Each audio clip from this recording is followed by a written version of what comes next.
Hello everyone and welcome to my channel called Demon Storytime. Thank you so much for coming, for subscribing, for your likes, comments, for your donations. Any kind of support is appreciated. All information for donation you can find down below in comments. Reading Grimm's fairy tales. And today's story is The Spirit in the Bottle. Sounds like genie in the bottle. Once there lived a poor woodcutter. He worked hard from morning until night to save money to send his son to school. The boy worked hard too and became very clever. But the money ran out before he could finish his studies. He had to return home to the woodcutter's hut in the forest. "I'm sorry, son," his father said. "I have no more money to give you. I hardly have enough to buy us food." "Don't worry, father," his son said brightly. "I can work hard. I don't mind chopping wood with you." "But, son, you're not used to such hard work," his father said sadly. "And besides, I have only one ox." "Then see if your neighbor will lend you one until I can make enough money to buy my own," the lad insisted. So the woodcutter did, and next morning the father and son went into the forest together. The lad got on with chopping wood quite merrily. When the sun was high in the sky, his father said, "Now we will rest and have our lunch." But his son said, "You rest, father. I'm going to search for nuts and berries for our dinner." And off he went through the trees. During his search, the lad came to an enormous oak tree. Then it seemed as if he heard a voice. It was very faint, but someone was crying, "Let me out, let me out." The lad looked around, but he couldn't see anything. There it was again. "Let me out, let me out." It seemed like the voice was coming out of the ground. The boy searched around the tree roots and there, half buried among the leaves and moss, he found an old glass bottle. Here are the kids. Okay. You find the bottle.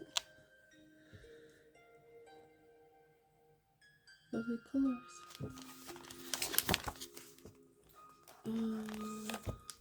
The lad brushed off the soil and held the bottle up to the light. There was a creature spinning and spinning inside. "Let me out, let me out," it cried again, louder now and more desperate. So the boy hurried to draw the cork out of the bottle. The creature slid through the neck of the bottle and began to swell. It grew and grew and grew until it became a mighty spirit. It towered over the lad and bellowed, "I was put into that bottle as punishment. At first I thought I would reward anyone who released me, but hundreds of years passed, and as I waited I grew angrier and angrier. I swear I would kill the next person I meet, and that is you. So now you must die." How lovely. The boy was very afraid, but he was clever and he thought fast. Actually, he said, I can't see how you can have possibly been shut up in that bottle. You'd never fit inside. It must have been some sort of trick. What are you talking about? Roared the spirit. Of course I was in there. Prove it then, said the lad.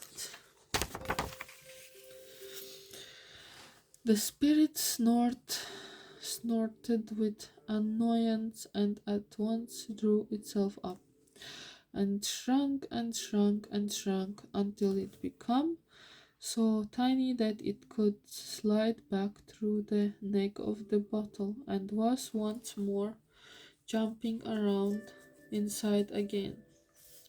Quick as thought, the lad grabbed the cork, shoved it into the bottle, and the spirit was trapped once more. Lovely. He shoved it back among the roots of the tree and went to walk away when the spirit cried out, Set me free again, and I promise you will never want for anything for the rest of your life.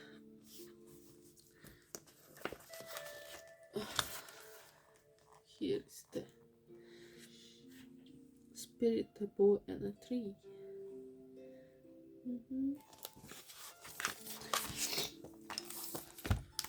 So the boy took out the cork again, and the spirit rose out of the bottle and toward over him once more. Luckily, the spirit kept its word. Here is your reward, it boomed, and it gave the lad a little bag with a sticking plaster in it. This is a magic plaster, the spirit explained. Put one end over any wood and it will heal. Wow. Put the other end over steel or iron and it will instantly change into silver.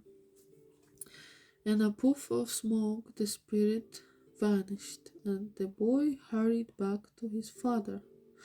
Where have you been? The woodcutters asked. We should have started work again ages ago. Don't worry, father, soothed the boy. I will soon make it up to you. He bent over his axe so his father could not see what he was doing and rubbed the iron blade with the magic plaster. It turned into gleaming silver. Look at my axe, father, the boy said, holding it up. To his surprise, his father looked horrified instead of delighted. Oh my goodness, whatever's happened?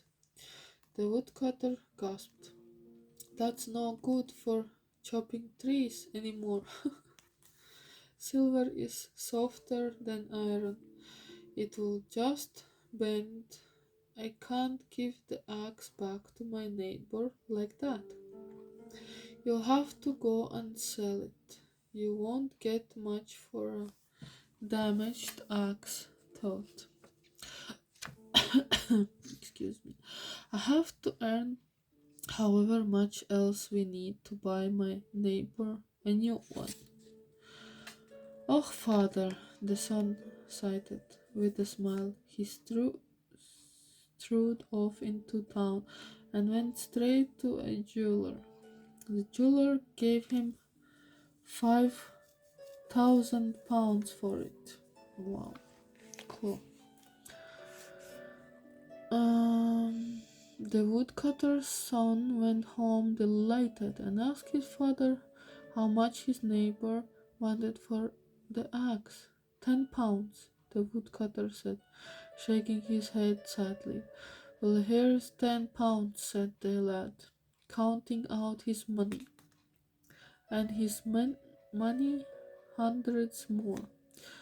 Good heavens, cried his father. Where on earth have you got all that money? Then the lad told him everything. The old woodcutter was thrilled, not only because he never had to worry about money again, but because his son could go back to school and finish his studies. Of course, studies is very important, guys. So he did, and because he could heal all wounds with his magic plaster, he became the most famous doctor in the whole world. How lovely! Yay! Thank you so much, everyone, and see you next time. Bye!